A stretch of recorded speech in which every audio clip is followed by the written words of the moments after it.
बुरा जो देखन मैं चला, बुरा न मिलिया कोय। जो दिल खोजा आपना, मुझसे बुरा न कोय। इस दोहे के माध्यम से संत महाकवि कबीरदास जी हमें और समाज को ये समझाने की कोशिश करते हैं कि एक बार मैं बुराई देखने को निकला कि लोगों में कौन कितना बुरा है, कहाँ कहाँ बुराई है समाज में। मैं घूमता घूमता पाया कि जो कुछ भी बुराई हमने लोगों में देखा है, उन सबसे ज़्यादा बुराई तो मेरे अंदर है। वैसे भी हम देखते हैं कि जब हम एक उंगली दूसरे की ओर उठाते हैं तो 3 उंगलियां हमें हमारी तरफ इशारा कर बताती हैं कि तुम जो एक बुराई देख रहे हो, उससे 3 गुना अधिक बुराई तुम्हारे अंदर खुद है। तो इस माध्यम से संत कबीरदास जी हमें शिक्षित करते हैं कि हमें आलोचना समालोचना में नहीं पड़ना है। हमें खुद की बुराई को देखना है और अपनी बुराई को ख़त्म करना है। अब प्रश्न उठता है कि हम ईमानदारी से अपनी बुराई को कैसे ख़त्म करें। तो इसके 2 रास्ते हैं। पहला तो ये है कि हमें लोगों में बुराई देखने की आदत छोड़ देनी होगी, क्योंकि ये हमारा एक अपना स्वभाव है, एक स्वाभाविक गति है कि जो चीज़ हम ज़्यादा देखते हैं, जिन चीज़ों के बारे में हम ज़्यादा सोचते हैं, हम थोड़े थोड़े वैसे होने लग जाते हैं। तो जब हम किसी की बुराई ज़्यादा देखेंगे, किसी के बारे में बुरा ज़्यादा सोचेंगे, उसकी बुराई की चर्चा करेंगे, तो जाहिर है वो बुराइयां मेरे अंदर भी आ जाएंगी, है कि नहीं? हाँ। तो हमें दूसरों की बुराई देखने की आदत को छोड़नी होगी। दूसरा, आत्मविश्लेषण। हम जब रात को सोने जाते हैं तो ऐसा तो नहीं है कि बिस्तर पर गए और नींद आ गई, नहीं ना।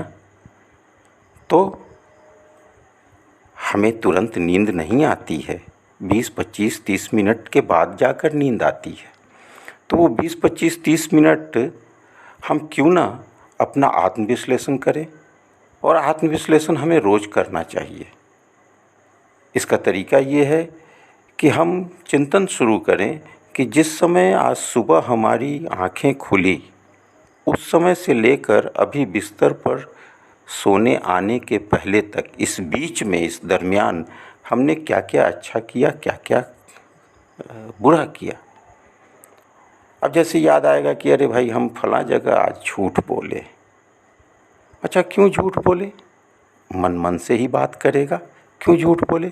अगर मान लो हम सच ही बोल देते तो क्या अगला हमें फांसी दे देता? नहीं ना। फिर तो बिना उद्देश्य के हमने झूठ बोल दिया। हमें जाना था कलकत्ता और हम कह रहे थे कि हम जा रहे हैं बम्बई।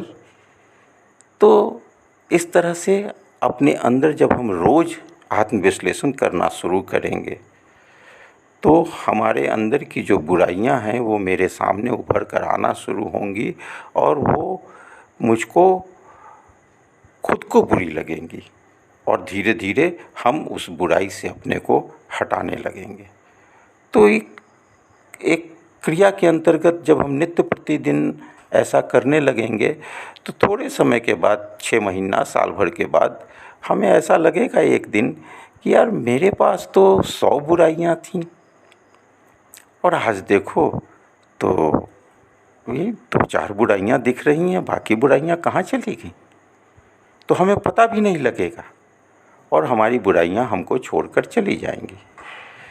एक और उपाय है, वो उपाय है कि भगवत दृष्टि। हर समय हम भगवत दृष्टि का मतलब है कि दृष्टिकोण, हमारा दृष्टिकोण भागवत होना चाहिए। हम हर काम करने से पहले भगवान को नमन करें, उनको प्रणाम करें और उनको बताएं कि प्रभु मैं ये कार्य करने जा रहा हूँ। तो उसी समय मेरा मन मुझको विश्लेषित कर बता देगा कि ये कार्य तुम्हारे करने योग्य है या नहीं। उसी समय हमारी बुराई खत्म हो जाएगी। तो ये तमाम चीज़ें हैं जो हमें बुराई से बचाती हैं और बुरे से अच्छा बनाती हैं। तो हमें सतत प्रयत्नशील होना चाहिए, क्योंकि हमारे संतों ने गलत कुछ भी नहीं कहा है। जो भी कहा है वो शाश्वत ही कहा है।